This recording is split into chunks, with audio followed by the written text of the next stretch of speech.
കിതാബ് തൗഹീദിന്റെ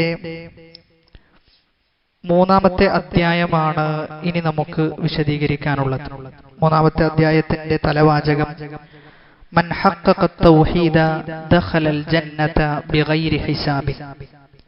ആരെങ്കിലും തൗഹീദ് സാക്ഷാത്കരിച്ചു കഴിഞ്ഞാൽ അവൻ ഹിസാബില്ലാതെ വിചാരണയില്ലാതെ സ്വർഗത്തിലേക്ക് പ്രവേശിക്കും എന്നതിനെ കുറിക്കുന്ന അധ്യായമാണ്.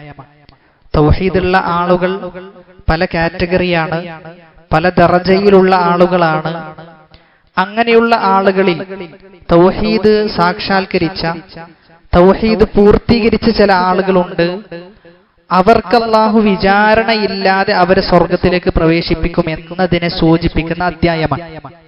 ആ അധ്യായത്തോടനുബന്ധിച്ച് മുസന്നിഫ് മുഹമ്മദ് ബിൻ അബ്ദുൽ വഹാബ് റഹിമഹുല്ലാ 2 ആയത്തുകളും ഒരു ഹദീസുമാണ് കൊണ്ടുവന്നിട്ടുള്ളത്. അതിനെ വിശദീകരിക്കാൻ വേണ്ടിയിട്ട് 2 ആയത്തും ഒരു ഹദീസുമാണ്. അതായത് ആദ്യം നമ്മൾ വിശദീകരിച്ചത് തൗഹീദ് നിർബന്ധമാണ്, തൗഹീദിന്റെ ഏതൊക്കെ ഘടകങ്ങളാണ്, എന്തൊക്കെയാണ്, അതിന്റെ ആശയം എന്താണ്, തൗഹീദ് എത്ര ഇനമുണ്ട് എന്നിങ്ങനെയുള്ള വിശദാംശങ്ങളൊക്കെ സൂചിപ്പിച്ചു. അതോടൊപ്പം തന്നെ ശിർക്കിനെ കുറിച്ചും നമ്മൾ പറഞ്ഞു. അതിനുശേഷം 2ാമത്തെ അധ്യായം തൗഹീദിന്റെ ശ്രേഷ്ഠതയെക്കുറിച്ചാണ്. 3ാമത്തെ അധ്യായം, നമ്മൾ ഇപ്പോൾ എടുക്കുന്ന അധ്യായം, തൗഹീദിന്റെ ശ്രേഷ്ഠത ഉൾക്കൊണ്ടു കഴിഞ്ഞാൽ ആ ശ്രേഷ്ഠത നമുക്ക് പൂർണ്ണമായ നിലക്ക് ലഭിക്കണമെങ്കിൽ നമ്മൾ തൗഹീദ് പൂർത്തീകരിക്കണം. തൗഹീദ് പൂർത്തീകരിച്ചാലാണ് തൗഹീദിന്റെ ശ്രേഷ്ഠത നമുക്ക് കൈവരിക്കാൻ സാധിക്കുക. അതുകൊണ്ടാണ് ഈ അധ്യായം 3ാമതായി കൊണ്ടുവന്നിട്ടുള്ളത്. ഇനി ഇവിടെ നമ്മൾ ഓരോരുത്തരും ആലോചിക്കേണ്ടത്, നമ്മൾ ചിന്തിക്കേണ്ടത്, തൗഹീദിന് ഒരു പൂർത്തീകരണമുണ്ട് എന്ന് ഇതിനു മുമ്പ് അറിഞ്ഞ എത്ര ആളുകളുണ്ട്? പല ആളുകൾക്കും തൗഹീദ് എന്ത് എന്നറിയാം, അള്ളാഹനെ മാത്രം ആരാധിക്കലാണ് തൗഹീദ് എന്നത്. എന്നാൽ അതിൽ തന്നെ ആളുകൾ വ്യത്യസ്ത തലത്തിലാണുള്ളത്, വ്യത്യസ്ത തരക്കാരാണ്. ആ ആശയം മനസ്സിലാക്കിയ എല്ലാ ആളുകളെയും നമുക്ക് ഒരുമിച്ച് ചേർക്കാൻ സാധിക്കുകയില്ല. മറിച്ച് പല ആളുകളും പല രൂപത്തിലാണ്. ആ ആശയം മനസ്സിലാക്കിയ ആളുകളുടെ കൂട്ടത്തിൽ ഹിസാബില്ലാതെ വിചാരണയില്ലാതെ ഒറ്റയടിക്ക് സ്വർഗത്തിലേക്ക് പ്രവേശിക്കുന്ന ആളുകളുണ്ട്. അതല്ല, ഹിസാബോടുകൂടി സ്വർഗത്തിലേക്ക് പ്രവേശിക്കുന്ന ആളുകളുണ്ട്. ഇങ്ങനെ തൗഹീദ് തിരിച്ചറിഞ്ഞ ആളുകൾ തന്നെ പല രൂപത്തിലാണ് എന്ന് നമ്മളിൽ പല ആളുകളും തിരിച്ചറിയുന്നത് തന്നെ വൈകിട്ടാണ്, തിരിച്ചറിയുന്നത് തന്നെ ഒരുപാട് സമയം കഴിഞ്ഞിട്ടാണ്. അപ്പൊ അതുകൊണ്ട് തന്നെ നമ്മൾ മനസ്സിലാക്കേണ്ടത്, നമ്മൾ തിരിച്ചറിയേണ്ടത്, നമ്മുടെ തൗഹീദിനെ സാക്ഷാത്കരിക്കുവാൻ വേണ്ടി ആയിരിക്കണം നമ്മൾ ജീവിതത്തിൽ ഇനിയുള്ള ദിവസങ്ങൾ നമ്മൾ പരിശ്രമിക്കേണ്ടത് എന്ന്. കാരണം തൗഹീദ് ലഭിച്ചു, പ്രകാശം നമ്മുടെ കയ്യിലുണ്ട്. ഇനി ആ പ്രകാശം കെടാതെ അതിനെ സൂക്ഷിച്ച് അതിനെ എപ്പോഴും കത്തിച്ചു വെച്ച് മുന്നോട്ട് കൊണ്ടുപോകുവാൻ ആർക്കാണോ സാധിക്കുന്നത്, അവർക്കാണ് ഹിസാബില്ലാതെ സ്വർഗത്തിലേക്ക് പ്രവേശിക്കാൻ സാധിക്കുന്നത് എന്ന്. ഇവിടെ തൗഹീദ് സാക്ഷാത്കരിക്കുക എന്ന് പറയുമ്പോൾ 2 രൂപത്തിലാണ് തൗഹീദിന്റെ സാക്ഷാത്കാരമുള്ളത്. അതിൽ ഒന്നാമത്തേത് തഹ്ഖീഖുത് തൗഹീദിൽ വാജിബ്, നിർബന്ധമായും പൂർത്തീകരിക്കേണ്ട തൗഹീദിന്റെ ഘടകങ്ങൾ. ഒരാളുടെ തൗഹീദ്, അവന്റെ തൗഹീദ് ശരിയാകണമെങ്കിൽ നിർബന്ധമായും അവൻ ശ്രദ്ധിക്കേണ്ട കാര്യങ്ങളുണ്ട്. ആ കാര്യങ്ങൾ അവൻ ഉൾക്കൊണ്ടു കഴിഞ്ഞാൽ അവൻ എന്ത് ചെയ്യാൻ പറ്റും? സ്വർഗത്തിലേക്ക് പ്രവേശിക്കാൻ സാധിക്കും. 2ാമത്തേത് നിർബന്ധമല്ല, പക്ഷേ അമ്പിയാക്കൾ, അള്ളാഹുവിന്റെ ഔലിയാക്കൾ, അള്ളാഹുവിന്റെ ഏറ്റവും അടുത്ത സ്വാലിഹീങ്ങളായ ആളുകൾ, അവരെല്ലാം സഞ്ചരിച്ച തൗഹീദിന്റെ ഒരു പാതയുണ്ട്. അതാണ് 2ാമത്തെ പാത. ഈ 2 പാതയും നമ്മൾ വിശദീകരിക്കും. അപ്പോൾ നമുക്ക് മനസ്സിലാകും നമ്മൾ ഏത് പാതയിലാണുള്ളത് എന്ന്. അപ്പോഴാണ് നമുക്ക് തിരിച്ചറിയുക, നിർബന്ധമായും നമ്മൾ കൊടുക്കേണ്ട, നിർബന്ധമായും നമ്മൾ ഉൾക്കൊള്ളേണ്ട ബാധ്യതകൾ പോലും തൗഹീദിന്റെ വിഷയത്തിൽ ഉൾക്കൊണ്ടിട്ടില്ല എന്ന് നമ്മൾ തിരിച്ചറിയുക. അപ്പൊ ഒന്നാമത്തേത് നിർബന്ധമായും തൗഹീദുള്ള ആളുകൾ ശ്രദ്ധിക്കേണ്ട കാര്യമാണ്. 2 കാര്യങ്ങളാണ്. ഒന്ന്, ചില കാര്യങ്ങൾ നമ്മൾ നമ്മുടെ ജീവിതത്തിൽ നിന്ന് എടുത്തു മാറ്റണം, നീക്കി വെക്കണം. സാധാരണ പറയാറുണ്ട് അത്തഹ്ലിയതു ഖബ്ല തഹ്ലിയ. ഒരു കാര്യം അലങ്കരിക്കുന്നതിന് മുമ്പ് എന്ത് ചെയ്യണം? അവിടെയുള്ള മോശപ്പെട്ട കാര്യങ്ങളെല്ലാം വൃത്തിയാക്കണം. അവരുടെയുള്ള വൃത്തിഹീനമായ കാര്യങ്ങളെല്ലാം മാറ്റിവെക്കണം. അതിനുശേഷമാണ് എന്ത് ചെയ്യുക? അലങ്കരിക്കുക എന്നുള്ളതാണ്. റമദാനിനൊക്കെ നനച്ചുകുളി എന്നൊക്കെ പറയുന്നത് അതുപോലെയുള്ളതാണ്. കാര്യങ്ങളൊക്കെ എന്ത് ചെയ്യുന്നു? വൃത്തിയാക്കുന്നു, അതിനുശേഷം അലങ്കരിക്കുന്നു. അപ്പൊ ഒന്നാമത്തേത് നമ്മുടെ ജീവിതത്തിൽ നിന്ന് നമ്മൾ എടുത്തു മാറ്റേണ്ടതായ ചില കാര്യങ്ങളാണ്. അതിൽ 3 കാര്യങ്ങൾ നമ്മുടെ ജീവിതത്തിൽ ഉണ്ടാകാൻ പാടില്ല എന്നാണ്. അതായത് തൗഹീദ് കൃത്യമായ രൂപത്തിൽ ഉൾക്കൊണ്ട ഒരു വ്യക്തി നിർബന്ധമായും അവന്റെ ജീവിതത്തിൽ ഉണ്ടാകാൻ പാടില്ലാത്തത് 3 കാര്യങ്ങളാണ്. ഒന്ന് ചെറിയ ശിർക്ക്, അശ്ശിർക്കു അൽ അസ്ഗർ. രണ്ടാമത്തേത് അൽ ബിദ്അത്ത് ഉണ്ടാകാൻ പാടില്ല. മൂന്നാമത്തേത് അൽ ഇസ്റാറു അലൽ മഅസിയ, തെറ്റിൽ തന്നെ എന്ത് ചെയ്യുക? തെറ്റിൽ വിടാതെ ആ തെറ്റ് തന്നെ ചെയ്തുകൊണ്ടേയിരിക്കുക. ഈ 3 കാര്യങ്ങളിൽ നിന്ന് എന്ത് ചെയ്യണം? അവന്റെ ജീവിതത്തെ അവൻ മുക്തമാക്കണം. എന്നിട്ട് എന്താ ചെയ്യേണ്ടത്? ഇത് നമ്മൾ ഒഴിവാക്കേണ്ട കാര്യങ്ങളാണ്. നമ്മൾ ചെറിയ ശിർക്ക് ഒഴിവാക്കണം, ബിദ്അത്തുകൾ ഒഴിവാക്കണം, അതോടൊപ്പം തന്നെ ഈ പറയുന്ന രൂപത്തിൽ തെറ്റുകളിൽ അഭിരമിക്കുക എന്നതും ഒഴിവാക്കണം. ഇനി അടുത്തത് നമ്മൾ ചെയ്യേണ്ടത് നിർബന്ധമായ കാര്യങ്ങൾ എന്ത് ചെയ്യണം? ഇതോടൊപ്പം നിർബന്ധമായ കാര്യം ചെയ്യണം. ഇത് നിർബന്ധമായും തൗഹീദുള്ള ആളുകൾ ചെയ്യേണ്ടതാണ്. ഇതിന്റെ വിശദാംശങ്ങളിലേക്ക് നമ്മൾ വരും. ഇനി രണ്ടാമത്തെ ഒരു പദവിയുണ്ട്, സുന്നത്തായ അമ്പിയാക്കളും ഔലിയാക്കളും എല്ലാം എത്തിച്ചേർന്ന പദവി. അവിടെയും 4 കാര്യങ്ങൾ എന്ത് ചെയ്യണം? അവന്റെ ജീവിതത്തിൽ നിന്ന് ഒഴിവാക്കണം. 4 കാര്യങ്ങൾ ഒഴിവാക്കണം. ഒന്നാമതായി അവൻ ഒഴിവാക്കേണ്ടത് മക്രൂഹാത്തുകളാണ്. കറാഹത്തായ കാര്യം എന്ത് ചെയ്യണം? ഒഴിവാക്കണം. അമ്പിയാക്കളുടെയും ഔലിയാക്കളുടെയും തൗഹീദിന്റെ പ്രത്യേകത വെറുക്കപ്പെട്ട കാര്യങ്ങൾ അതുപോലും അവരെന്ത് ചെയ്തിരുന്നു? ഒഴിവാക്കിയിരുന്നു എന്ന്. രണ്ടാമത്തേത് മുഷ്തബിഹാത്തായ കാര്യങ്ങൾ. മുഷ്തബിഹാത്ത് എന്ന് പറഞ്ഞു കഴിഞ്ഞാൽ സംശയം ഉണ്ടാക്കുന്നത്, ഹറാമാണോ ഹലാലാണോ എന്നൊക്കെ നമുക്ക് ചിലപ്പോൾ സംശയം ഉണ്ടാകും. ആ സംശയമുള്ള കാര്യം പോലും ഒഴിവാക്കുന്നവരായിരുന്നു ആര്? പ്രവാചകന്മാർ, ഔലിയാക്കൾ, അല്ലാഹുവിന്റെ സ്വാലിഹീങ്ങൾ. മൂന്നാമത്തേത് മുബാഹായ കാര്യങ്ങൾ, അനുവദനീയമായ കാര്യങ്ങളിൽ എന്ത് ചെയ്യുക? അമിതമായി സമയം ചെലവഴിക്കുക. അതും എന്ത് ചെയ്യണം? ഒഴിവാക്കണം.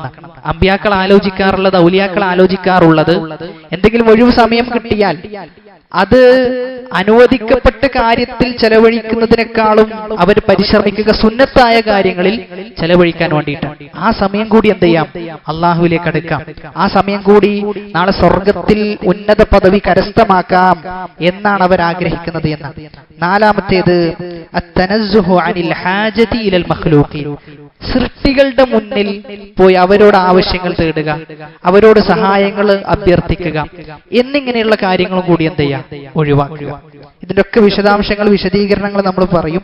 അപ്പൊ ഈ 4 കാര്യങ്ങൾ ഒഴിവാക്കുന്നതിലൂടെയാണ് അമ്പിയാക്കൾ എത്തിപ്പെട്ട തൗഹീദിലേക്ക് എന്ത് ചെയ്യാൻ പറ്റുക? നമുക്ക് എത്തിപ്പെടാൻ പറ്റുക. എന്നാൽ അത് ഒഴിവാക്കിയാൽ മാത്രം പോരെ, സുന്നത്തുകൾ എന്ത് ചെയ്യണം? അമിതമായി സുന്നത്തുകൾ ചെയ്യുന്ന ഒരു പ്രവണത കൂടി ഉണ്ടാകണം എന്ന്. ഇവിടെയാണ് നമ്മൾ ആദ്യത്തെ വിഷയത്തിലേക്ക് തന്നെ വരികയാണ്. തൗഹീദ് സാക്ഷാത്കരിക്കുക എന്ന് പറയുമ്പോൾ 2 രൂപത്തിലാണ്. ഒന്ന് നിർബന്ധമായും സാക്ഷാത്കരിക്കേണ്ടത്, 2 സുന്നത്തായ നിലക്ക് സാക്ഷാത്കരിക്കേണ്ടത്. അപ്പൊ നിർബന്ധമായ നിലക്ക് സാക്ഷാത്കരിക്കുക എന്ന് പറയുമ്പോൾ അവിടെയാണ് റസൂലുള്ളാഹി സ്വല്ലല്ലാഹു അലൈഹി വസല്ലമ പറഞ്ഞത്, മൻ അബദല്ലാഹ്, ആരെങ്കിലും അല്ലാഹുവിനെ ആരാധിച്ചു, ലാ യുശ്രികു ബിഹി ശൈഅ, അല്ലാഹുവിൽ ഒന്നിനെയും പങ്കു ചേർക്കുന്നില്ല, വ അഖാമസ്സലാ, നിസ്കാരം നിലനിർത്തി, വ ആതസ്സക, സകാത്ത് കൊടുത്തു, വ സാമ റമദാൻ, റമദാനിൽ നോമ്പനുഷ്ഠിച്ചു, വജ്തനബൽ കബായിർ, വൻ പാപങ്ങൾ ഒഴിവാക്കി, ഫലഹുൽ ജന്ന ഔ ഖാല ദഖലൽ ജന്ന, അവന് സ്വർഗ്ഗമുണ്ട് അല്ലെങ്കിൽ അവൻ സ്വർഗ്ഗത്തിൽ പ്രവേശിച്ചു എന്ന് നബി സല്ലല്ലാഹു അലൈഹി വസല്ലമ പറഞ്ഞു എന്ന്. അപ്പൊ ഇവിടെ നബി പറയുന്നത് നിർബന്ധമായ കാര്യങ്ങൾ മാത്രം. അപ്പൊ ഏതെങ്കിലും ഒരു മനുഷ്യൻ നിർബന്ധമായ കാര്യം മാത്രം ചെയ്യുന്നു, എന്നാൽ അതോടൊപ്പം ഒഴിവാക്കണമെന്ന് പറഞ്ഞ ശിർക്കും ബിദ്അത്തും വൻപാപങ്ങളും എല്ലാം ഒഴിവാക്കുന്നു, എങ്കിലെന്ത് ചെയ്യും? സ്വർഗമാണ് അവന്റെ അവസാനമെന്ന്. അതാണ് റസൂലുള്ളാഹി സ്വല്ലല്ലാഹു അലൈഹി വസല്ലമയുടെ അടുക്കലേക്ക് ഒരു സ്വഹാബി വന്നിട്ട് പറയുന്നുണ്ട്, ഞാൻ ഇത്രേ ചെയ്യുള്ളൂ, ഇതിനപ്പുറം ഞാൻ ചെയ്യൂല, എന്തായിരിക്കും എന്റെ അവസ്ഥ എന്ന് ചോദിക്കുമ്പോൾ നബി സല്ലല്ലാഹു അലൈഹി വസല്ലം പറയുന്നത് എന്താ?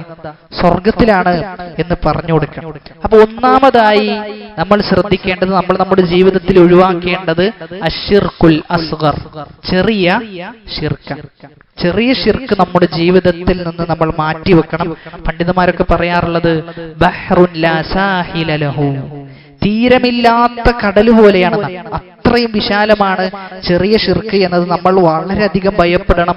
തൗഹീദിൽ ഉന്നതന്മാരായ സ്വഹാബാക്കൾ, ആ സ്വഹാബാക്കളോട് പോലും റസൂലുള്ളാഹി സ്വല്ലല്ലാഹു അലൈഹി വസല്ലമ താക്കീത് ചെയ്യുകയും അവരുടെ വിഷയത്തിൽ നബി ഭയപ്പെടുകയും ചെയ്തതാണ് ചെറിയ ശിർക്ക് എന്നത്. മഹ്മൂദ് ഇബ്നു ലബീദ് റളിയല്ലാഹു അൻഹു ഉദ്ധരിക്കുന്ന ഹദീസിൽ ഇന്ന അഖ്വഫ മാ അഖാഫു അലൈക്കും അശ്ശിർകുൽ അസ്ഗർ, നിങ്ങൾക്ക് ഞാൻ ഏറ്റവും കൂടുതൽ ഭയപ്പെടുന്നത് ഷിർക്കുൽ അസ്ഗർ ആണെന്നാണ്. ഏറ്റവും കൂടുതൽ എന്നാണ് പ്രയോഗിച്ചിട്ടുള്ളത്. അതുകൊണ്ട് തന്നെ നമ്മൾ ഒരു സൽക്കർമ്മം ചെയ്യുന്ന സന്ദർഭത്തിൽ നമ്മൾ വളരെയധികം ശ്രദ്ധ ആ വിഷയത്തിൽ ഉണ്ടാകണം. അതിൽ പൂർണ്ണമായ ഇഖ്ലാസ് വന്നു ചേരുന്നുണ്ട് എന്ന് നമ്മൾ ഉറപ്പുവരുത്തണം. ആരുടെയെങ്കിലും പ്രശംസ അതിൽ നമ്മൾ ആഗ്രഹിക്കുന്നുണ്ടോ, ഉണ്ട് എങ്കിൽ ആ സൽക്കർമ്മം ചെയ്യും അത് പൊളിഞ്ഞു പോകുന്ന അവസ്ഥ ഉണ്ടാകുന്നു. അതുകൊണ്ട് തന്നെ ഷിർക്കുൻ അസ്ഗർ വളരെ അപകടം പിടിച്ചതാണ്. നമ്മുടെ തൗഹീദിന് കോട്ടം തട്ടിക്കുന്നതാണ്. നിർബന്ധമായും നമ്മൾ ശ്രദ്ധിക്കേണ്ട ഒരു വിഷയമാണ്. അപ്പൊ ഷിർക്കുൻ അസ്ഗർ എന്ന് പറയുമ്പോൾ അത് പല രൂപത്തിലാണ്. അതിൽ ഒന്നാമത്തെ രൂപമാണ് അള്ളാഹുവിന് നമ്മൾ എന്ത് ചെയ്യും, ഇബാദത്ത് ചെയ്യും. അതേ സമയത്ത് ആ ഇബാദത്തിലൂടെ ആരുടെ പ്രീതിയും പ്രതീക്ഷിക്കും? ഏതെങ്കിലും ചില സൃഷ്ടികളുടെ പ്രീതിയും നമ്മൾ പ്രതീക്ഷിക്കും. അവിടെയാണ് എന്ത് കടന്നു വരിക? റിയാ കടന്നു വരിക എന്ന. അപ്പൊ റിയാ എന്ന് പറഞ്ഞു കഴിഞ്ഞാൽ ബാക്കിയുള്ള ഒരാൾ കാണാൻ വേണ്ടി എന്ത് ചെയ്യാ, ഇബാദത്ത് ചെയ്യാം. അങ്ങനെ ഇബാദത്ത് ചെയ്തു കഴിഞ്ഞാൽ അവന്റെ ഇബാദത്ത് ചെയ്യൂല, സ്വീകരിക്കുകയില്ല. കാരണം അവൻ ഇബാദത്ത് ആർക്ക് വേണ്ടി ചെയ്തതല്ല, റബ്ബിന് വേണ്ടി ചെയ്തതല്ല. ഇത് നമ്മൾ നമ്മുടെ ജീവിതത്തിൽ പരിശോധിച്ചു നോക്കിക്കഴിഞ്ഞാൽ ചിലപ്പോൾ പല മേഖലകളിൽ നമ്മൾ അറിയാതെ നമ്മൾ എന്ത് ചെയ്യുന്നുണ്ടാവും, ഇത്തരം ചെറിയ ശിർക്കുകൾ നമ്മൾ ചെയ്യുന്നുണ്ടാകും. ചില ആളുകളെങ്കിലും നമ്മുടെ മുകളിലുള്ള ആളുകൾ എന്തെങ്കിലും ഒരു ജോലി ഏൽപ്പിച്ചു കഴിഞ്ഞാൽ അവർക്ക് വേണ്ടി, അവരുടെ തൃപ്തിക്ക് വേണ്ടിയിട്ട് എന്ത് ചെയ്യാം, നമ്മൾ ചെയ്യാം. അത് എത്ര നന്മ നിറഞ്ഞ കാര്യമാണെങ്കിലും നമ്മൾ ആരുടെ തൃപ്തിയാണ് അതിന്റെ പിന്നിൽ പ്രതീക്ഷിക്കേണ്ടത്? റബ്ബിന്റെ തൃപ്തിയാണ്. അള്ളാഹുവിന്റെ തൃപ്തിയാണ് നമ്മൾ എപ്പോഴും പ്രതീക്ഷിക്കേണ്ടത്. സൃഷ്ടികളുടെ ഒന്നും നമ്മൾ പ്രതീക്ഷിക്കാനേ പാടില്ല എന്ന. അവര് നമ്മളെക്കുറിച്ച് എന്തെങ്കിലും നല്ലത് പറയണം, അല്ലെങ്കിൽ ഇദ്ദേഹം നല്ല സ്വതക്ക കൊടുക്കുന്ന ആളാണ് എന്ന് പറയണം, അല്ലെങ്കിൽ ഇദ്ദേഹം നല്ല ഇൽമുള്ള ആളാണ് എന്ന് പറയണം, അതല്ലെങ്കിൽ നല്ല പോരാട്ടങ്ങൾ നടത്തുന്ന യുദ്ധവീതിയിൽ നല്ല ഉഷാറായ വ്യക്തിയാണ് എന്നൊക്കെ പറയണം എന്നിങ്ങനെ ആരെങ്കിലും ആഗ്രഹിച്ചു കഴിഞ്ഞാൽ അവന്റെ ആഗ്രഹത്തിനനുസരിച്ചിട്ട് എന്ത് ചെയ്യും, അള്ളാഹു അവനുള്ള ശിക്ഷ നൽകുന്ന. അപ്പൊ അതുകൊണ്ട് വളരെ വലിയ ശ്രദ്ധ നമുക്കുണ്ടാകണം. ഓരോ കർമ്മങ്ങൾ ചെയ്യുമ്പോഴും ഇതിന്റെ പിന്നിൽ റബ്ബേ നിന്റെ തൃപ്തി മാത്രമാണ് ഞാൻ ആഗ്രഹിക്കുന്നത്, നിന്റെ ഉദ്ദേശം മാത്രമാണ് ഞാൻ ലക്ഷ്യം വെക്കുന്നത്, നിന്റെ പ്രതിഫലം മാത്രമാണ് ഞാൻ കാംക്ഷിക്കുന്നത് എന്നെന്ത് ചെയ്യണം, നമ്മൾ നമ്മുടെ മനസ്സിനോട് പറഞ്ഞുകൊണ്ടേയിരിക്കണം എന്നുള്ളതാണ്. എന്തിനറിയും, ഒരു ഭാര്യയും ഭർത്താവും തമ്മിലുള്ള ബന്ധമാണെങ്കിൽ പോലും അവിടെ പോലും ഭാര്യ ഭർത്താവിനോട് ഏറ്റവും നല്ല രൂപത്തിൽ പെരുമാറുന്നത് എന്തിനു വേണ്ടിയിട്ടാണ്? അള്ളാന്റെ തൃപ്തിക്ക് വേണ്ടിയിട്ടാണ്. ഭർത്താവ് ഭാര്യയോട് ഏറ്റവും നല്ല നിലക്ക് പെരുമാറുന്നത് എന്തിനു വേണ്ടിയിട്ടാണ്? അള്ളാഹുവിന്റെ തൃപ്തിക്ക് വേണ്ടിയിട്ടാണ്. എല്ലായിടത്തും അള്ളാഹുവിന്റെ തൃപ്തിയാണ് എന്ത് ചെയ്യേണ്ടത്, കടന്നു വരേണ്ടത് എന്ന്. അങ്ങനെ അള്ളാഹുവിനെ മാത്രം പ്രതീക്ഷിച്ചു കഴിഞ്ഞാൽ നമുക്ക് സമാധാനം ഉണ്ടാകും. ഇനി അതല്ല, അള്ളാഹുവിൻ്റെതല്ലാത്ത ഇഷ്ടങ്ങൾ, പ്രതീക്ഷകൾ നമ്മൾ വെച്ചു കഴിഞ്ഞാൽ നമുക്ക് ദുഃഖങ്ങളാണ് ഉണ്ടാവുക, നമുക്ക് പ്രയാസം ഉണ്ടാകും. കാരണം നമ്മൾ എന്ത് ചെയ്യും, ഇവരിൽ നിന്ന് ഇഷ്ടം പ്രതീക്ഷിക്കും, ഇവരിൽ നിന്ന് സ്നേഹം പ്രതീക്ഷിക്കും. അങ്ങനെ പ്രതീക്ഷിച്ചു കഴിഞ്ഞാൽ കിട്ടാതെ വരുന്ന അവസ്ഥ ഉണ്ടാകും. അപ്പം എന്ത് ചെയ്യും, നമ്മൾ ദുഃഖിക്കും. മറ്റേത് കിട്ടിയിട്ടില്ലെങ്കിൽ പോലും നമ്മോട് മോശമായി പെരുമാറിയാൽ പോലും നമ്മൾ എന്ത് ചെയ്യും, നല്ല നിലക്ക് പെരുമാറും. കാരണം നമ്മൾ പെരുമാറുന്നത് ആർക്ക് വേണ്ടിയിട്ടാ? അള്ളാഹ്ക്ക് വേണ്ടിയിട്ടാണ്. അവിടെയാണ് റസൂലുള്ളാഹി സ്വല്ലല്ലാഹു അലൈഹി വസല്ലമ പറഞ്ഞത്, അഹ്സിൻ ഇലാ മൻ അസാഅ ഇലൈക, നിന്നോട് മോശമായി പെരുമാറിയ ആളുകളോട് പോലും നീ എന്ത് ചെയ്യണം, നല്ല നിലക്ക് പെരുമാറണം എന്ന. എന്തല്ല പറഞ്ഞത്, നല്ല നിലക്ക് പെരുമാറിയ ആളോട് നീ എന്ത് ചെയ്യണം, നല്ല നിലക്ക് പെരുമാറണം എന്നല്ല പറഞ്ഞത്. അത് എല്ലാ ആളുകൾക്കും കഴിയുന്നത്. മറിച്ച് ഹൃദയവിശാലതയുള്ള, ഹൃദയവിശുദ്ധിയുള്ള ആളുകൾക്ക് മാത്രം സാധിക്കുന്നതാണ്. മോശമായി നമ്മോട് പെരുമാറിയാലും അവരോട് എന്ത് ചെയ്യാ, പുഞ്ചിരിച്ച് അവനെ വരവേൽക്കുക, ഏറ്റവും നല്ല രൂപത്തിൽ അഭിസംബോധനം ചെയ്യാനൊക്കെ സാധിക്കുക എന്ന് പറഞ്ഞു കഴിഞ്ഞാൽ വലിയ തൗഫീഖാണ്. ഹൃദയ വിശാലത ലഭിച്ച, ഹൃദയത്തിന് നല്ല ഖുവ്വത്തുള്ള, ശക്തിയുള്ള ആളുകൾക്ക് മാത്രമേ അത് സാധിക്കുകയുള്ളൂ എന്ന് റസൂലുള്ളാഹി സ്വല്ലല്ലാഹു അലൈഹി വസല്ലമയുടെ ജീവിതം മൊത്തം പരിശോധിച്ചാൽ അത് നമുക്ക് വളരെ വ്യക്തമായി കാണാൻ സാധിക്കും. റസൂൽ ഒരിക്കലും തനിക്ക് വേണ്ടിയിട്ട് എന്ത് ചെയ്തിട്ടില്ല, പ്രതികാരം ചെയ്തിട്ടില്ല എന്ന്. റസൂലിന്റെ പ്രതികാരം ദീനിന് വേണ്ടിയിട്ടായിരുന്നു, ദീനിന്റെ വിഷയത്തിലായിരുന്നു നബി സല്ലല്ലാഹു അലൈഹി വസല്ലമ പ്രതികാരം ചെയ്തിരുന്നത് എന്ന്. തബൂക്ക് യുദ്ധവേളയിൽ ഒരാൾ അദ്ദേഹം ഗനീമത്ത് സ്വത്തുമായി ബന്ധപ്പെട്ട വിഷയം റസൂൽ ഗനീമത്ത് വീതിച്ചു കൊടുക്കുമ്പോൾ ഇദ്ദേഹത്തിന് ഗനീമത്ത് കൊടുക്കുന്ന സന്ദർഭത്തിൽ അദ്ദേഹം എന്ത് ചെയ്യൂല, ആ ഗനീമത്ത് വാങ്ങൂല. അദ്ദേഹം പറയുന്നത് ഞാൻ വന്നത് എന്തല്ല, ഇതിനല്ല റസൂലെ ഞാൻ വന്നത് എന്ന്.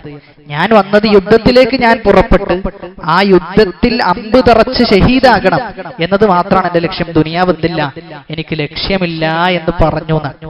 അദ്ദേഹം എന്ത് ചെയ്തു, അതേ രൂപത്തിൽ മരണപ്പെടുന്ന അവസ്ഥാവിശേഷമുണ്ടായി. അവിടെയാണ് നമ്മൾ പറയുന്നത് അസ്സുദഖ്, സത്യസന്ധത ഉണ്ടാകണം എന്ന് പറയുന്നത്. എപ്പോഴും നമ്മൾ കാത്തു സൂക്ഷിക്കേണ്ടതാണ് സത്യസന്ധത. എത്ര കണ്ട് സത്യസന്ധതയുണ്ടോ അത്ര കണ്ട് അല്ലാഹു എന്തെയും നമ്മുടെ കാര്യങ്ങൾ നടപ്പിലാക്കി തരും. മിനൽ മുഅ്മിനീന റിജാലുൻ സ്വദഖൂ മാ ആഹദുല്ലാഹ്.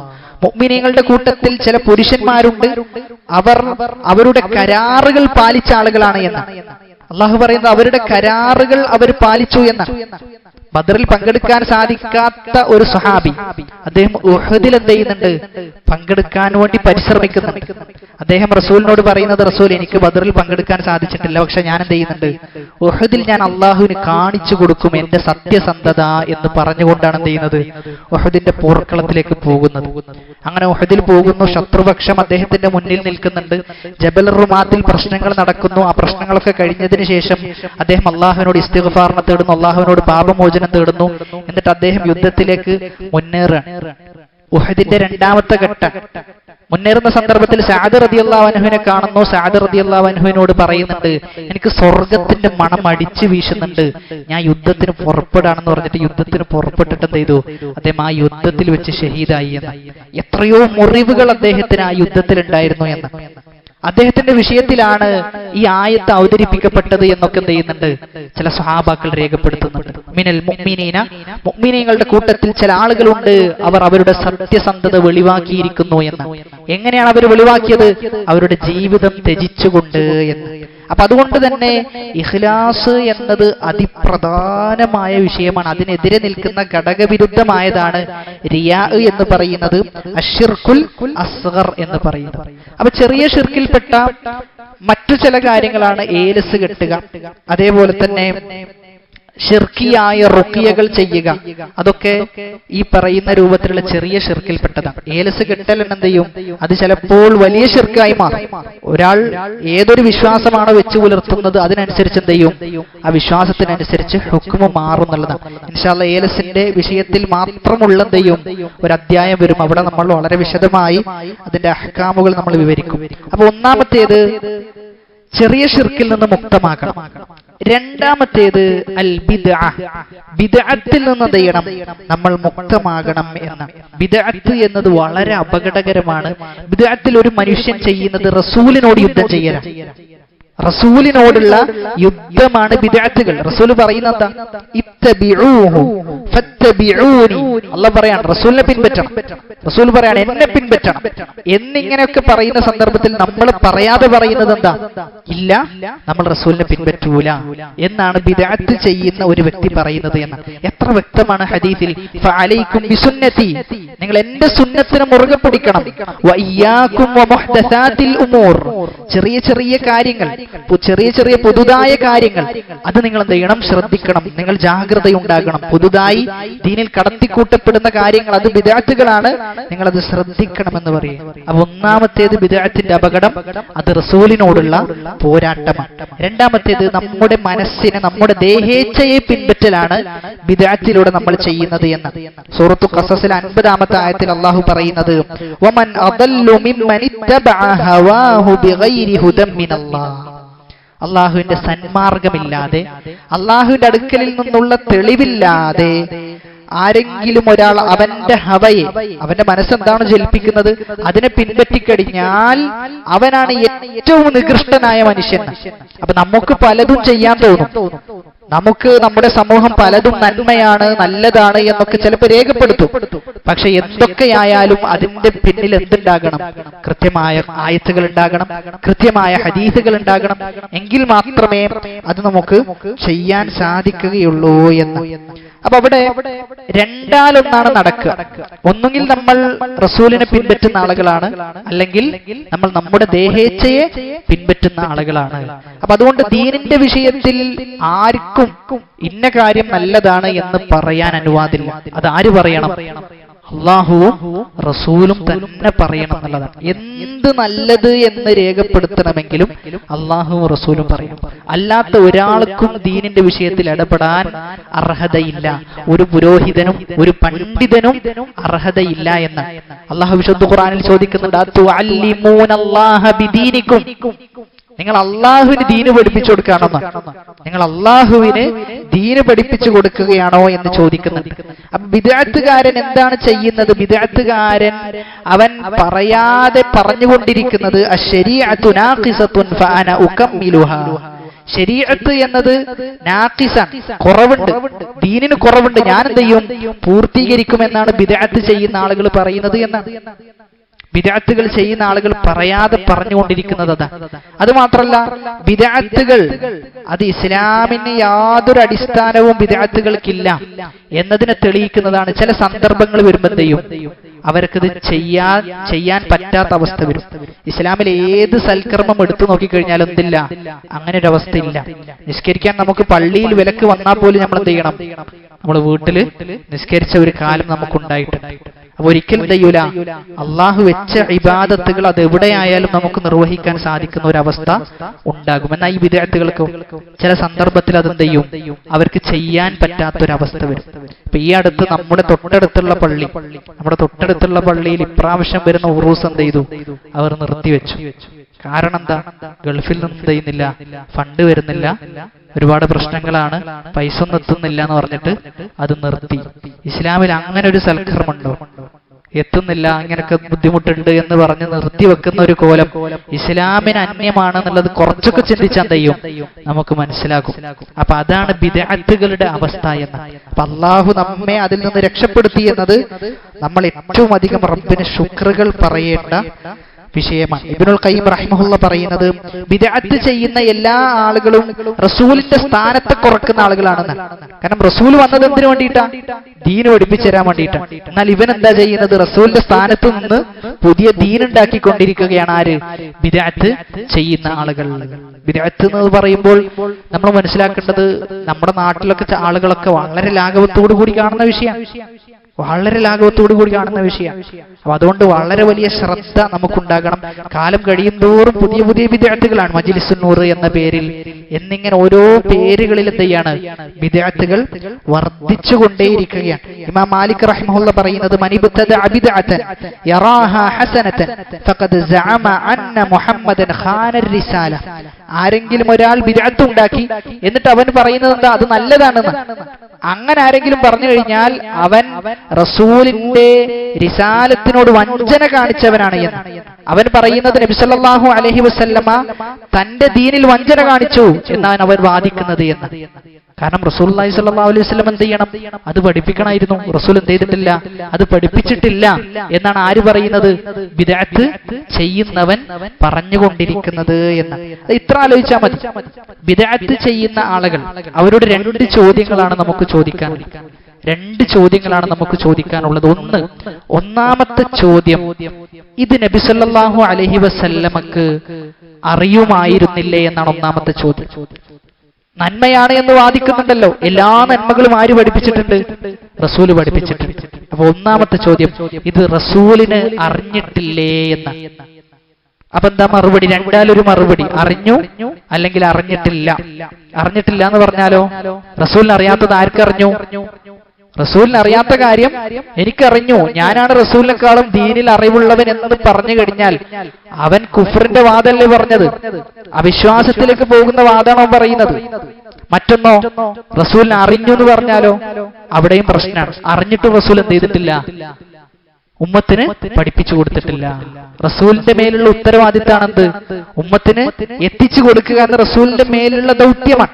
ആ ദൗത്യത്തിൽ റസൂലിന് എന്ത് വന്നിട്ടുണ്ട്? പോരായ്മ വന്നിട്ടുണ്ട് എന്ന് പറയേണ്ടി വരും. അപ്പൊ എവിടെ ചവിട്ടിയാലും എന്ത് ചെയ്യും? എവിടെ ചവിട്ടിയാലും അവിടെ എല്ലാം അപകടം. ബിദ്അത്തുകാരെ നമ്മൾ തിരിച്ചറിയേണ്ടത്, നമ്മൾ അത്തരം ബിദ്അത്തുകളിൽ നിന്നും അകന്നു നിൽക്കണം. ബിദ്അത്തിന്റെ ആളുകളിൽ നിന്നും എന്ത് ചെയ്യണം? നമ്മൾ അകന്നു നിൽക്കണം എന്നുള്ളതാണ്. ബിദ്അത്ത് കണ്ടാൽ നമ്മൾ ശക്തമായിട്ട് എന്ത് ചെയ്യണം? എതിർക്കണം. ഒരിക്കലും എതിർക്കാതെ പോകുന്ന ഒരു അവസ്ഥാവിശേഷം നമുക്ക് ഉണ്ടാകരുത്.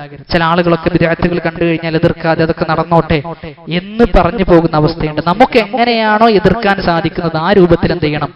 നമ്മൾ എതിർക്കണം. ചില പണ്ഡിതന്മാരൊക്കെ പറയുന്നത്, അതായത് അവസാന കാലമാകുമ്പോൾ പള്ളിയിലൊക്കെ എന്ത് ചെയ്യും? ആളുകളൊക്കെ ഒരുപാടുണ്ടാവും. നിസ്കരിക്കാനും നോമ്പ് വെക്കാനും സക്കാത്ത് കൊടുക്കാനും ഒക്കെ ആളുകൾ ഒരുപാടുണ്ടാവും. പക്ഷേ ആളുകൾ കുറയുന്നത് ഇങ്ങനെയുള്ള സന്ദർഭത്തിലായിരിക്കുന്ന ബിദ്അത്തുകളെ എതിർക്കൂല, തിന്മകളെ എതിർക്കൂല, അതിനോടൊക്കെ ഒരു സോഫ്റ്റ് കോർണർ വെച്ച് പോകുന്ന അവസ്ഥ ഉണ്ടാകുന്ന. എന്നാൽ അവിടെ ശക്തമായ നിലപാടെടുക്കുന്ന ആളുകളാണ് യഥാർത്ഥ അഹ്ലുസുന്നയുടെ ആളുകൾ എന്നാണ് പറഞ്ഞു വന്നതിന്റെ ചുരുക്കം. അപ്പൊ അതുകൊണ്ട് ബിദ്അത്തുകളോടും ബിദ്അത്ത് ചെയ്യുന്ന ആളുകളോടും നമുക്ക് എന്താ ഉണ്ടാകേണ്ടത്? അഹ്ലുസുന്നയുടെ അടിസ്ഥാനം അവരിൽ നിന്ന് അകന്നു നിൽക്കുകയാണ് നമ്മൾ ചെയ്യേണ്ടത് എന്ന്. അൽയൗമ അക്മൽതു ലക്കും ദീനക്കും വഅത്മംതു അലൈക്കും നിഅമതി വറളീതു ലക്കുമുൽ ഇസ്ലാമ ദീനൻ. ദീന് പൂർത്തിയാക്കിന. ദീൻ എന്ത് ചെയ്തിട്ടുണ്ട്? നബി സല്ലല്ലാഹു അലൈഹി വസല്ലമ തന്റെ അവസാനത്തെ ഖുതുബയിലൂടെ ദീനുമായി ബന്ധപ്പെട്ട എല്ലാ വിഷയങ്ങളും അവസാനിച്ചിട്ടുണ്ട് എന്ന് റസൂൽ പറഞ്ഞു കൊടുക്കുന്നുണ്ട്. സഹാബാക്കളോട് ചോദിക്കുന്നുണ്ട്, അല്ലയോ സഹാബ, ഞാൻ നിങ്ങൾക്ക് എത്തിച്ചു തന്നിട്ടില്ലയോ? നിങ്ങൾ സാക്ഷിയാണ് എന്ന് പറഞ്ഞുകൊണ്ടാണ് റസൂലുള്ളാഹി സ്വല്ലല്ലാഹു അലൈഹി വസല്ലമ വിട പറയുന്നത്. അപ്പൊ അതുകൊണ്ട് റസൂലിനെ സ്നേഹിക്കുന്ന ആളുകൾ ചെയ്യേണ്ടത്, റസൂലിന്റെ ജീവിതം പഠിച്ച് ആ ജീവിതത്തിൽ എവിടെയെങ്കിലും ഇങ്ങനെയുള്ള പുതുതായ കർമ്മങ്ങൾ റസൂൽ ചെയ്തിട്ടുണ്ടോ എന്ന് അന്വേഷിച്ച് ഇല്ല എങ്കിൽ അതിൽ നിന്ന് മാറി നിൽക്കുന്നതാണ് റസൂലിനോട് നമ്മൾ ചെയ്യുന്ന ഏറ്റവും വലിയ സ്നേഹം. റസൂലിന്റെ സുന്നത്തിൽ ഒതുങ്ങി നിന്ന് ആ സുന്നത്ത് കഴിവിന്റെ പരമാവധി ജീവിതത്തിൽ പുലർത്തലാണ് ഒരുപാട് ഇല്ലാത്ത കാര്യങ്ങൾ ചെയ്യുന്നതിനേക്കാളും ഏറ്റവും ഉത്തമവും നമ്മുടെ സ്വർഗത്തിന് ഏറ്റവും നല്ലത് എന്ന തിരിച്ചറിവും നമുക്കുണ്ടാകണം. അതാണ് രണ്ടാമതായി നമ്മൾ ഒഴിവാക്കേണ്ട വിഷയം ബിദ്അത്തുകളാണ്. മൂന്നാമത്തേത് തെറ്റുകളാണ്. ചില തെറ്റുകൾ, തിന്മകൾ എന്നത് വലിയ പരീക്ഷണമായിട്ട് എന്ത് ചെയ്യും? ചില ആളുകൾക്ക് മാറും എന്നുള്ളതാണ്. അതായത് ഈ മീനിന് ചൂണ്ടയിടുന്ന ആളുകൾ, മീനെന്ത് ചെയ്യും? ചിലപ്പോൾ ആ ചൂണ്ടയിലേക്ക് കൊത്തും. മീന് കൊത്തുന്നത് എന്തുകൊണ്ടാണ്? അവിടെ ഭക്ഷണം ഇല്ലാത്തോണ്ടാണോ? അല്ലല്ലോ. മീന് ആ ചൂണ്ടക്ക് നിന്നു കൊടുക്കുന്നത് കടലിൽ അല്ലെങ്കിൽ അവിടെയുള്ള നദിയിൽ ഭക്ഷണം ഇല്ലാത്തോണ്ടല്ല, മറിച്ച് കൗതുകത്താലാണ്. എന്താണെന്ന് എന്ത് ചെയ്യാ? നമുക്ക് നോക്കാലോ എന്ന് പറഞ്ഞിട്ടാണ്. പക്ഷെ എന്താ ഉണ്ടാകാൻ പോകുന്നത്? ശാന്തിയിൽ നിന്ന് അശാന്തിയിലേക്കാണ് എന്ത് ചെയ്യാ അതെത്തുക. അതിന്റെ സമാധാനം തന്നെ എന്ത് ചെയ്യും? നഷ്ടപ്പെട്ടു പോകുന്നുള്ളത്. അതേപോലെയാണ് തിന്മകൾ. പല ആളുകളും എന്ത് ചെയ്യും? നമുക്ക് നോക്കാം എന്ന് പറഞ്ഞ് കേറി നോക്കും, പിന്നെന്ത് ചെയ്യൂല, പിന്നൊരു വരവുണ്ടാകൂല എന്നുള്ളതാണ്. പിന്നെ അതിൽ തന്നെ പെട്ടുപോകുന്ന അവസ്ഥയാണ് ഉണ്ടാവുക. അപ്പൊ അതുകൊണ്ട് എന്ത് ചെയ്യണം എന്ന് വെച്ച് കഴിഞ്ഞാൽ, നമ്മൾ യഥാർത്ഥ ആത്മീയത എന്നൊക്കെ പറഞ്ഞു കഴിഞ്ഞാൽ ആ തിന്മ എടുത്തു കഴിഞ്ഞാൽ, ആ തിന്മ ചെയ്തു കഴിഞ്ഞാൽ പിന്നെന്ത് ചെയ്യും? ജീവിതമാകെ താറുമാറായി പോകുമെന്ന് പറഞ്ഞ് മുന്നേ കണ്ടുകൊണ്ട് അതിൽ നിന്ന് വിട്ടു നിൽക്കലാണ് യഥാർത്ഥ ആത്മീയതയും യഥാർത്ഥ തഖ്വയും എന്നാണ് നമ്മൾ മനസ്സിലാക്കേണ്ടത്. അപ്പൊ തിന്മകളിൽ നിന്നും വിട്ടു നിൽക്കണം, എന്നാലാണ് തൗഹീദ് ശരിയാവുക എന്ന്. കാരണം യഥാർത്ഥ തൗഹീദുള്ള ആളുകൾ തിന്മയിൽ നിന്ന് വിട്ടു നിൽക്കും. കാരണം തൗഹീദുള്ളവൻ ആരെ ഏറ്റവും കൂടുതൽ ഇഷ്ടപ്പെടുന്നത്? അള്ളാഹുവിനെയാണ്. ആരുടെ കൽപ്പനയാണ് ഏറ്റവും കൂടുതൽ ഇഷ്ടപ്പെടുന്നത്? അള്ളാഹുവിന്റെ കൽപ്പനയാണ്.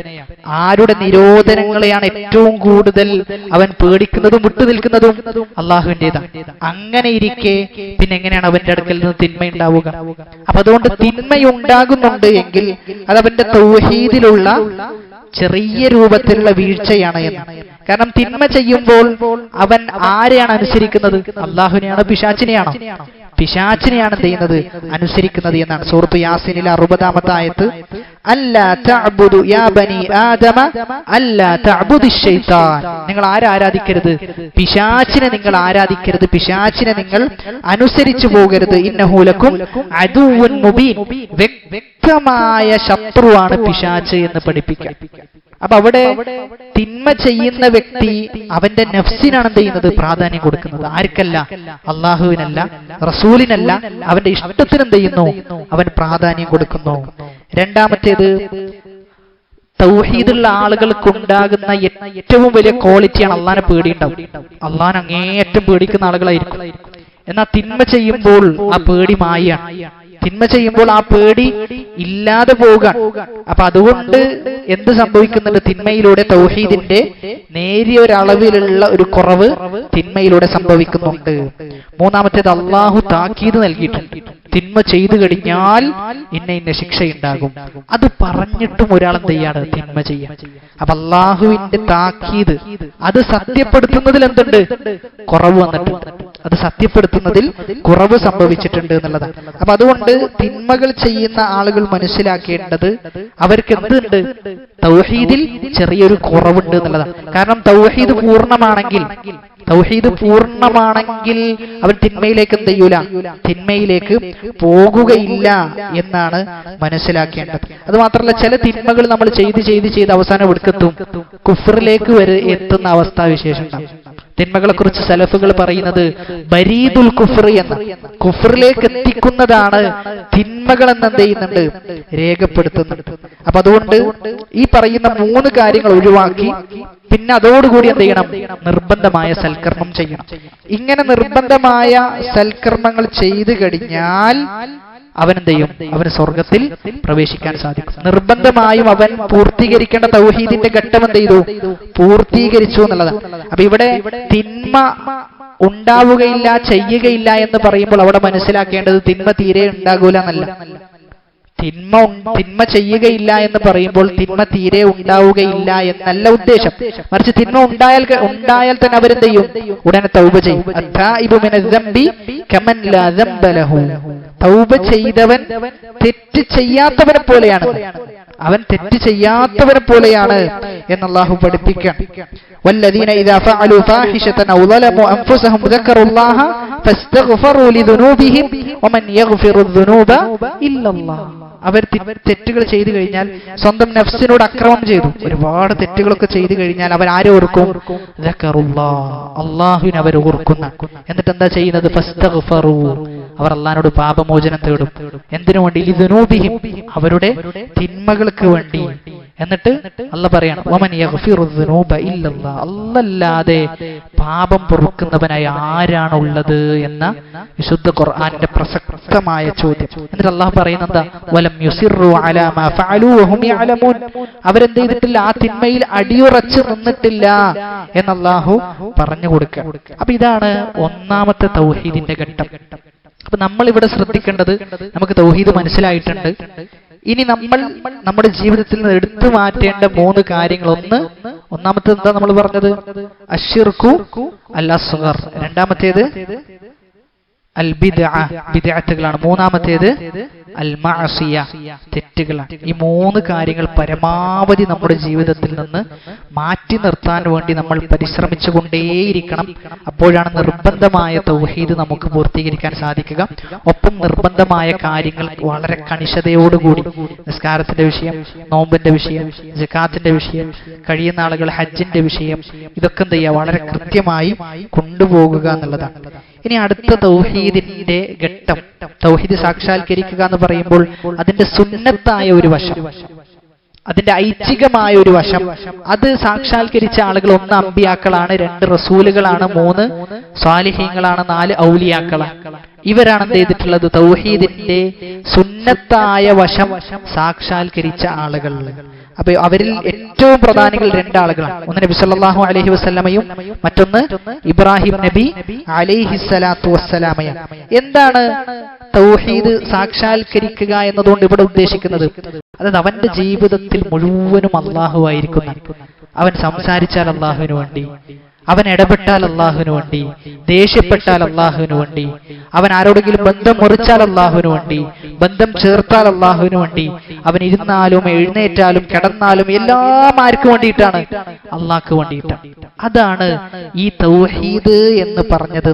അതാണ് സൂറത്തുൻ നജ്മിലെ 42-ാമത്തെ ആയത്ത്, വ അന്ന ഇലാ റബ്ബികൽ മുൻതഹ, അവന്റെ എല്ലാം റബ്ബിലേക്കാണ് അവസാനിക്കുന്നത് എന്ന്. അവന്റെ എല്ലാം ചെന്ന് അവസാനിക്കുന്നത് അവന്റെ റബ്ബിലേക്കാണ്. അപ്പൊ അങ്ങനെ എന്ത് ചെയ്യണം? റബ്ബിലേക്ക് അവസാനിപ്പിക്കാൻ നമുക്ക് സാധിക്കണം. നമ്മൾ ഒരിക്കലും നമ്മുടെ നഫ്സിന്റെ അടിമകളാകരുത്. നമ്മുടെ നഫ്സ് പറയുന്ന ഇഷ്ടത്തിന്റെ പിന്നിൽ പോകരുത്. മറിച്ച് എന്താണ് അള്ളാന്റെ ഇഷ്ടം, അതാണ് നമ്മൾ നോക്കുക.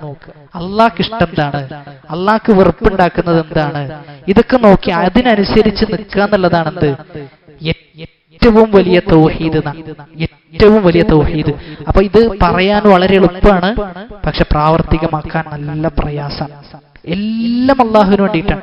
അവൻ ജീവിതത്തിൽ എന്തൊക്കെ ചെയ്യുന്നുണ്ടോ എല്ലാം അള്ളാഹുവിന് വേണ്ടിയിട്ടാണ് അവൻ ചെയ്യുന്നത് എന്ന്. അവിടെയാണ് ആ ഹദീസ്, വളരെ പ്രസക്തമായ ഹദീസിൽ റസൂലുള്ളാഹി സ്വല്ലല്ലാഹു അലൈഹി വസല്ലമ അള്ളാഹു പറഞ്ഞു എന്ന് പറഞ്ഞുകൊണ്ട് പറയുന്ന ഖുദ്സിയായ ഹദീസിൽ അള്ളാഹു സുബ്ഹാനഹു വ തആല പറയുന്നത്, വമാ തഖറബ ഇലയ്യ അബ്ദി ബിശൈഇൻ അഹബ്ബ ഇലയ്യ മിമ്മ ഇഫ്തറൽതു അലൈഹി വമാ യസാലു അബ്ദി യതഖറബു ഇലയ്യ ബിന്നവാഫിലി ഹത്താ ഉഹിബ്ബ. പറഞ്ഞു വന്നത്, തൗഹീദ് സാക്ഷാത്കരിക്കുക എന്ന് പറയുമ്പോൾ അതിന്റെ രണ്ടാമത്തെ ഒരു വശമുണ്ട്. ആ വശം സാക്ഷാത്കരിക്കുവാനാണ് നമ്മൾ ആദ്യത്തെ കടമ്പ കഴിഞ്ഞാൽ എന്ത് ചെയ്യേണ്ടത്, പരിശ്രമിക്കേണ്ടത്. അതായത് ജീവിതത്തിൽ എന്ത് ചെയ്താലും അത് അള്ളാഹുവിന് വേണ്ടി. ഒരു കാലടി വെക്കുമ്പോൾ പോലും അവൻ അതിന്റെ പിന്നിൽ കാണുന്നത് ആരെയാണ്, അള്ളാഹുവിനെയാണ്. അതാണ് അൻ തഅബുദല്ലാഹ കഅന്നക തറാഹു, നീ അവനെ കാണുന്നത് പോലെ എന്ത് ചെയ്യലാണ്, അവനെ ഇബാദത്ത് ചെയ്യലാണ് എന്ന ഇഹ്സാനിന്റെ സ്ഥാനം എന്ന് മനസ്സിലാക്കേണ്ടത്.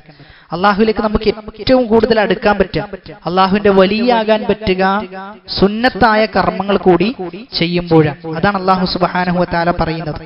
ആദ്യം വാജിബ് ചെയ്യണം, പിന്നെ സുന്നത്തായ കാര്യങ്ങൾ ചെയ്യണം.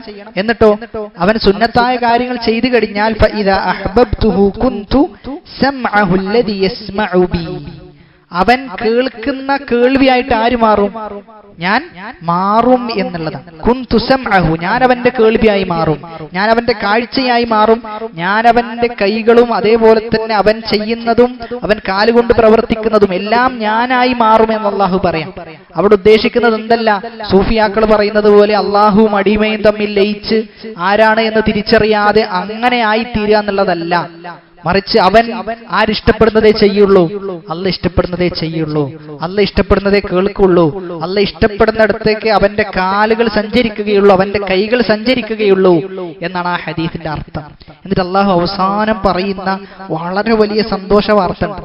അങ്ങനെ ആയിക്കഴിഞ്ഞാലുള്ള മെച്ചെന്താ, അള്ളാഹു പറയാണ്, വ ഇൻ സഅലനി, അവൻ എന്നോട് ചോദിച്ചാൽ, ഇങ്ങനെയുള്ള അവസ്ഥയിലേക്ക് എത്തിയിട്ട് അവൻ എന്നോട് എന്തെങ്കിലും ഒരു ആവശ്യം അവൻ ചോദിച്ചു കഴിഞ്ഞാൽ ലഉഅതിയന്ന, ഞാൻ അവന് നൽകുക തന്നെ ചെയ്യുന്ന. തൗക്കീദിന്റെ നൂനിട്ടിട്ടാണ് പറഞ്ഞത്, ഉറപ്പാണ് ഞാൻ എന്ത് ചെയ്യും, അത് ഞാൻ അവന് കൊടുത്തിരിക്കും. വലഇനിസ്തആദനി ലഉഈദന്ന, അവൻ എന്തെങ്കിലും ഒരു വിഷയത്തിൽ എന്നോട് ശരണം തേടിയാൽ, എന്നോട് കാവലിനെ തേടിക്കഴിഞ്ഞാൽ അതും ഞാൻ അവന് കൊടുക്കും എന്ന് അള്ളാഹു സുബ്ഹാനഹു വ തആല പറയാം. അപ്പൊ അതുകൊണ്ട് അങ്ങനെയുള്ള അള്ളാഹുവിന്റെ അടിമകളായി മാറാൻ വേണ്ടിയിട്ട് എന്ത് ചെയ്യണം, നമ്മൾ പരിശ്രമിക്കണം എന്നുള്ളതാണ്. അപ്പൊ അതുകൊണ്ട് സുന്നത്തുകൾ ഒരുപാട് ചെയ്യുക, സുന്നത്തായ ഒരുപാട് കാര്യങ്ങളുണ്ട്, അതിൽ നല്ല കണിശത നമുക്കുണ്ടാകണം. റമദാൻ കഴിഞ്ഞാൽ നമ്മൾ ഏറ്റവും കൂടുതൽ ശ്രദ്ധിക്കേണ്ട സുന്നത്താണ് ഇത്, രാത്രി നമസ്കാരം എന്ന സുന്നത്ത്. സുന്നത്തുകളുടെ കൂട്ടത്തിലെ രാജാവാണ് രാത്രി നമസ്കാരം. അതിൽ നല്ല ശ്രദ്ധ നമുക്കുണ്ടാകണം. എങ്കിൽ ഒരുപാട് കാര്യങ്ങൾ എന്ത് ചെയ്യും, ശരിയായി വരും. നിർബന്ധമായും നമ്മൾ പൂർത്തീകരിക്കേണ്ട തൗഹീദുമായി ബന്ധപ്പെട്ട് പറഞ്ഞത് നിർബന്ധമായ കാര്യങ്ങൾ ചെയ്യണം. എന്നാൽ അമ്പിയാക്കൾ എത്തിപ്പെട്ട പാതയിലേക്ക് നമുക്ക് എത്തിപ്പെടാൻ സാധിക്കണമെങ്കിൽ എന്ത് ചെയ്യണം, സുന്നത്തായ കർമ്മങ്ങൾ ചെയ്യണം. അപ്പൊ എന്ത് പറഞ്ഞാലും കർമ്മങ്ങൾ കൊണ്ടാണ് എവിടേക്ക് എത്താൻ പറ്റുക, അള്ളാഹുവിലേക്ക് എത്താൻ പറ്റുക. എന്നാൽ ചില ആളുകൾ, ചില അഭിനവ സൂഫികളായ ആളുകൾ പറയുന്നത് കർമ്മങ്ങളൊന്നും ചെയ്യണ്ട, ഇങ്ങനെ സ്നേഹിച്ച് അവസാനം എന്ത് ചെയ്യാം, അള്ളാഹുവായി മാറാം എന്നൊക്കെ പറഞ്ഞ ആളുകളെ രസിപ്പിക്കുന്ന സംസാരങ്ങളൊക്കെ സംസാരിച്ച് ദീനിന്റെ ഉള്ളിൽ തന്നെ, ദീനിന്റെ വൃത്തത്തിൽ നിന്ന് തന്നെ പുറത്താക്കുന്ന സംസാരങ്ങളാണ് അത്തരം ആളുകൾ സംസാരിക്കുന്നത്. അവരെ സംബന്ധിച്ചിടത്തോളം യഥാർത്ഥ സൂഫി എന്ന് പറഞ്ഞാൽ നിസ്കരിക്കാത്തവനാണ്, നോമ്പോക്കാത്തവനാണ്, നോമ്പ് നോക്കുന്ന വ്യക്തിയാണെങ്കിൽ അവന്റെ നോമ്പ് മുറിപ്പിക്കുന്നവനാണ്. ഇങ്ങനെയുള്ള ഒരു തലത്തിലേക്ക് എന്ത് ചെയ്യാണ്, ആളുകളെ കൊണ്ടുപോവുകയാണ് ചെയ്യുന്നത്. അപ്പൊ അതുകൊണ്ട് സുന്നത്തായ കർമ്മങ്ങൾ ചെയ്യണം. ഇനി 4 കാര്യങ്ങൾ ഒഴിവാക്കണം. ആദ്യം നമ്മൾ പറഞ്ഞത് 3 കാര്യങ്ങൾ ഒഴിവാക്കണം എന്നാണ്. ഇവിടെ 4 കാര്യങ്ങളാണ്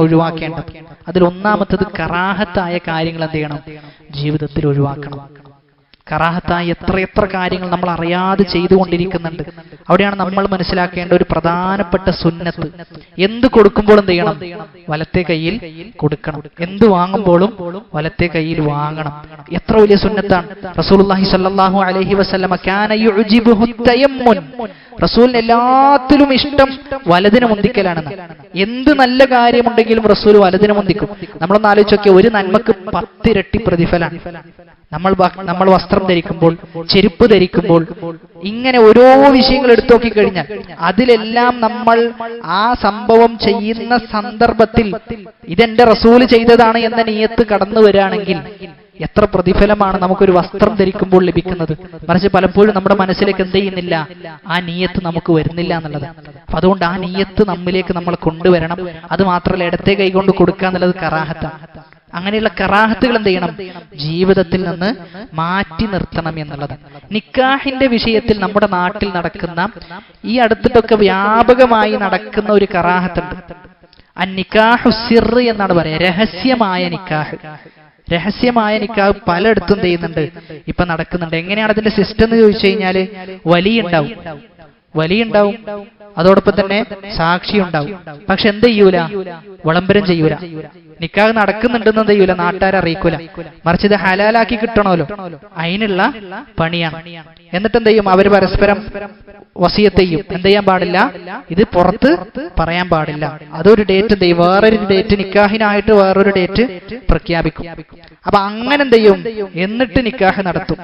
ഈ നിക്കാഹിനെ കുറിച്ച് ഫുഖഹാക്കൾ പറയുന്നത് ഹാദൻ നിക്കാഹു മക്റൂഹൻ, ഇത് മക്രൂഹാണ്, കറാഹത്താക്കപ്പെട്ട നിക്കാഹാണ്. അങ്ങനെ ഒരിക്കലും ചെയ്യരുത്. നമ്മൾ അത്തരം നിക്കാഹുകളിൽ നിന്ന് മാറി നിൽക്കണം. പക്ഷെ നിക്കാഹ് സ്വഹീഹാണ്. നിക്കാഹ് എന്താണ്?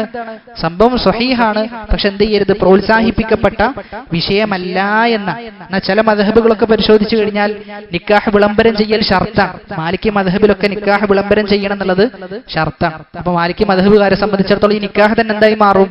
ബാത്തിലായി മാറും എന്നുള്ളതാണ്. അപ്പൊ കറാഹത്തുകളൊക്കെ പൂർണ്ണമായും ഒഴിവാക്കുന്ന ആളുകളാണ് ഈ പറഞ്ഞ അള്ളാഹുവിന്റെ യഥാർത്ഥ തൗഹീദ് സാക്ഷാത്കരിച്ച ആളുകൾ. ഒന്നാമത്തേതായി കറാഹത്തുകൾ ഒഴിവാക്കും. അപ്പൊ അതുകൊണ്ട് നമ്മൾ ജീവിതത്തിൽ കറാഹത്തുകൾ ചെയ്യുന്നുണ്ട് എങ്കിൽ അത് വളരെ ലാഘവത്തോടു കൂടി ചെയ്യുകയാണെങ്കിൽ നമ്മൾ എന്ത് ചെയ്തിട്ടില്ല? നമ്മൾ ആ ഒരു ദറജയിലേക്ക് എത്തിയിട്ടില്ല എന്നാണ്. നമ്മൾ പലപ്പോഴും ആദ്യത്തെ ദറജയിൽ തന്നെ എന്ത് ചെയ്യാണ്? നമ്മൾ ഇപ്പോഴും ചുറ്റിക്കളിക്കാണ് ചെയ്യുന്നുള്ളത്. രണ്ടാമത്തേത് വളരെ വലിയ ഒരു വിഷയമാണ്. രണ്ടാമത്തേത് അൽ മുഷ്തബിഹാത്ത്, സംശയമുണ്ടാക്കുന്നത് എന്ത് ചെയ്യാ? ഒഴിവാക്കുക എന്നുള്ളത്. പല ആളുകൾക്കും പല വിഷയങ്ങളും സംശയം ഉണ്ടാകും. പക്ഷെ എന്നാലും എന്ത് ചെയ്യും? അതിലിങ്ങനെ ചർച്ച ചെയ്ത് അല്ലെങ്കിൽ അത് ചെയ്യുന്ന അവസ്ഥ, അത് പ്രശ്നമില്ല, എല്ലാത്തിനും നമ്മളിങ്ങനെ കടുംപിടുത്തൊന്നും പിടിക്കേണ്ട ആവശ്യമില്ല, അതൊക്കെ ചെയ്തോ എന്ന് പറഞ്ഞിട്ട് എന്ത് ചെയ്യാ? അങ്ങനെ പറഞ്ഞത് ചെയ്യിപ്പിക്കുന്ന ചില ആളുകൾ അത് ചെയ്യിപ്പിക്കും. ഇനി മറ്റു ചില ആളുകൾ കർശനമായി ഒരു നിലപാട് അത്തരം വിഷയത്തിൽ എടുക്കുമ്പോൾ ചെയ്യണ്ട, സംശയമുള്ളതല്ലേ എന്ന് പറഞ്ഞാലോ ഓന് ദീന് കൂടുതലാണ് എന്ന് പറഞ്ഞ് ഓനെ ബുദ്ധിമുട്ടാക്കുന്ന അവസ്ഥയാണ് ഉണ്ടാവുക. ഇമാം അഹ്മദ് ബിൻ ഹംബൽ റഹിമഹുള്ളയുടെ അടുക്കലേക്ക് ഒരു സ്ത്രീ കടന്നു വന്നു. ആ സ്ത്രീ ചോദിക്കുന്ന ചോദ്യം കേട്ടിട്ട് ഇമാം അഹ്മദ് ബിൻ ഹംബൽ റഹിമഹുള്ള അമ്പരന്ന് പോയി. ഇമാം അഹ്മദ് റഹിമഹുള്ള തന്റെ ജീവിതത്തിൽ അങ്ങനെ ഒരു ചോദ്യം കേട്ടിട്ടില്ല. ആ സ്ത്രീ പറയുന്നത്, എന്റെ ജോലി എന്നുള്ളത് വസ്ത്രം തുന്നലാണ് എന്റെ ജോലി. അപ്പൊ ഞാൻ രാത്രി ഇങ്ങനെ തുന്നുന്ന സമയത്ത് എന്ത് ചെയ്യും? എന്റെ വിളക്ക് അതിന്റെ സമയം കഴിയും. അങ്ങനെ എന്റെ വിളക്ക് അണഞ്ഞു കഴിഞ്ഞാൽ രാജാവിന്റെ ചില പ്രജകൾ എന്തുണ്ട്? രാജാവിന്റെ ചില പോലീസുകാർ ഈ വഴിയിലൂടെ നടന്നു പോകും. അപ്പൊ അവർക്ക് എന്തുണ്ട്? വിളക്കുണ്ട്. അപ്പൊ ആ വിളക്കിന്റെ വെളിച്ചത്തിൽ ഞാൻ എന്റെ വസ്ത്രം തുന്നട്ടെ എന്നാണ് ചോദിച്ചത്. എന്റെ വിളക്ക് കൊണ്ടല്ല, രാജാവിന്റെ പോലീസുകാരുണ്ട്, അവരുടെ വിളക്ക് കൊണ്ട് എനിക്ക് എന്റെ വസ്ത്രം തുന്നാൻ കഴിയുമോ എന്ന് ചോദിച്ചു എന്നാണ്. അതെനിക്ക് ഹലാലാകുമെന്ന് ചോദിച്ചു. ഇമാം അഹ്മദ് ബിൻ ഹംബൽ റഹിമഹുള്ള കരഞ്ഞു പോയി എന്നാണ്. എന്നിട്ട് ആദ്യം ചോദിക്കുന്നത് മൻ അൻതി, നീ ആരാണെന്ന് ചോദിച്ചു. ആ സമയത്ത് ആ സ്ത്രീ പറഞ്ഞു, അന ഉഖ്തു ബിശ്റുനിൽ ഹാഫി, ഞാൻ ബിശ്റുൽ ഹാഫി എന്ന് പറയുന്ന ആ പണ്ഡിതന്റെ മകളാണ് എന്ന് ഞാൻ പറഞ്ഞു. ബിശ്റുൽ ഹാഫി എന്ന് പറഞ്ഞാൽ അറിയപ്പെട്ട പണ്ഡിതനാണ്. വറയിലും സുഹുദിലും ഇബാദത്തിലൊക്കെ അറിയപ്പെട്ട ആളാണ്. അദ്ദേഹത്തിന്റെ മകളാണ് ഞാൻ എന്ന് പറഞ്ഞു. ആ സമയത്താണ് ഇമാം അഹ്മദ് പറഞ്ഞത്, മിൻ ബൈതികും യഖ്റുജുൽ വറഉ സാദിഖ്, യഥാർത്ഥ തഖ്വയുടെ ഉറവിടമാണ് നിങ്ങളുടെ വീട്. അതുകൊണ്ട് നിങ്ങൾ എന്ത് ചെയ്യണ്ട? നിങ്ങൾ അതിന്റെ വെളിച്ചത്തിൽ നിങ്ങൾ തുന്നണ്ട എന്ന് പറഞ്ഞു. ഇമാം അഹ്മദ് ബിൻ ഹംബൽ റഹിമഹുള്ള കരഞ്ഞത് ആ ചോദ്യം കേട്ടിട്ടായിരുന്നു. അതായത് ഹറാമ് വന്നു പോകോ എന്ന ആ സ്ത്രീയുടെ ഭയം എത്രയാണ്. ആ സ്ത്രീയുടെ അള്ളാഹുവിനോടുള്ള പേടിയും അള്ളാഹു കൽപ്പിച്ച കാര്യമാണ്, ഹറാമ് വന്നാലോ അത് എന്നെ അള്ളാഹുവിൽ നിന്ന് വിദൂരമാക്കുകയില്ലേ എന്ന ചിന്ത. അപ്പൊ ആ ചിന്തയാണ് എന്ത് ചെയ്യേണ്ടത്, നമുക്കുണ്ടാകേണ്ടത്. എന്നിട്ട് അവിടെ ഇമാം അഹ്മദ് ബിൻ ഹംബൽ റഹിമഹുല്ലാഹ് പഠിപ്പിച്ചു കൊടുക്കാൻ, തഖ്വ എന്ന് പറഞ്ഞാൽ 3 സ്റ്റേജാണ്. അതിൽ ഒന്നാമത്തെ സ്റ്റേജ് ഹറാം ഒഴിവാക്കലാണ്. രണ്ടാമത്തെ സ്റ്റേജിലേക്ക് എത്തിക്കഴിഞ്ഞാൽ എന്ത് ചെയ്യും, സംശയമുള്ളതും ഒഴിവാക്കും. മൂന്നാമത്തെ സ്റ്റേജ് ഹലാലായ കാര്യങ്ങൾ ഒഴിവാക്കും. എപ്പോ ആ ഹലാലായ കാര്യങ്ങൾ സംശയമുളവാക്കുന്നതാണെങ്കിൽ അതുപോലും എന്ത് ചെയ്യും, ഒഴിവാക്കും. അതാണ് യഥാർത്ഥ തഖ്വ എന്ന് പറഞ്ഞു കൊടുക്കാൻ. അപ്പൊ അതുകൊണ്ട് ഇങ്ങനെയുള്ള ചരിത്രങ്ങൾ നമുക്ക് പഠിപ്പിച്ചു തരുന്നത് സംശയമുണ്ടാക്കുന്ന കാര്യങ്ങളാണെങ്കിൽ അതിൽ നിന്ന് ചെയ്യാ പൂർണ്ണമായി വിട്ടു നിൽക്കാൻ. അതാണ് നമ്മുടെ ദീനിനും നമ്മുടെ മനസ്സിനും നമ്മുടെ ജീവിതത്തിനും സമാധാനമേകുന്നത്. അപ്പൊ അതുകൊണ്ട് ഈ 2 കാര്യങ്ങൾ ഒഴിവാക്കണം. ഇനിയും 2 കാര്യങ്ങളുണ്ട് ഒഴിവാക്കേണ്ടതായിട്ട്. അതും കൂടി ഒഴിവാക്കുമ്പോൾ കാണുന്നയ്യാ, പ്രവാചകന്മാർ ഏതൊരു പാതയിലൂടെയാണോ സഞ്ചരിച്ചത് ആ പാതയിലൂടെ നമുക്ക് സഞ്ചരിക്കാൻ സാധിക്കുക എന്ന് മനസ്സിലാക്കുക. അല്ലാഹു സുബ്ഹാനഹു വ തആല തൗഹീദ് സാക്ഷാത്കരിക്കുന്ന, ഹിസാബില്ലാതെ എത്രയും പെട്ടെന്ന് സ്വർഗത്തിലേക്ക് പ്രവേശിക്കുന്ന അവന്റെ ഉന്നതന്മാരായ അടിമകളുടെ കൂട്ടത്തിൽ നമ്മെ ഉൾപ്പെടുത്തി അനുഗ്രഹിക്കുമാറാകട്ടെ. നമ്മിൽ നിന്ന് വന്നുപോയ ചെറുതും വലുതുമായ എല്ലാ പാപങ്ങളും അല്ലാഹു പുറത്തു മാപ്പാക്കി നൽകുമാറാകട്ടെ. എല്ലാ വിധേനയും അവനെ സൂക്ഷിച്ച് ജീവിക്കുന്ന അവന്റെ ഉത്തമരായ അടിമകളുടെ കൂട്ടത്തിൽ അല്ലാഹു നമ്മെ ഉൾപ്പെടുത്തി അനുഗ്രഹിക്കുമാറാകട്ടെ. മരിക്കുന്ന നേരത്തിൽ ലാ ഇലാഹ ഇല്ലല്ലാഹ് എന്ന കലിമത്തു തൗഹീദ് ഉച്ചരിച്ച് മരിക്കാനുള്ള തൗഫീഖ് അല്ലാഹു പ്രദാനം ചെയ്യുമാറാകട്ടെ. രഹസ്യത്തിലും പരസ്യത്തിലും ഒരുപോലെ അവന്റെ വിധിവിലക്കുകളെ കാത്തു സൂക്ഷിക്കുന്ന ഇഖ്ലാസുള്ള സത്യസന്ധതയുള്ള അടിമകളുടെ കൂട്ടത്തിൽ അല്ലാഹു നമ്മെ ഉൾപ്പെടുത്തി അനുഗ്രഹിക്കുമാറാകട്ടെ. ദീർഘായുസ്സുള്ള ആഫിയത്തുള്ള ദീർഘായുസ് അല്ലാഹു സുബ്ഹാനഹു വ തആല നമുക്ക് പ്രദാനം ചെയ്യുമാറാകട്ടെ.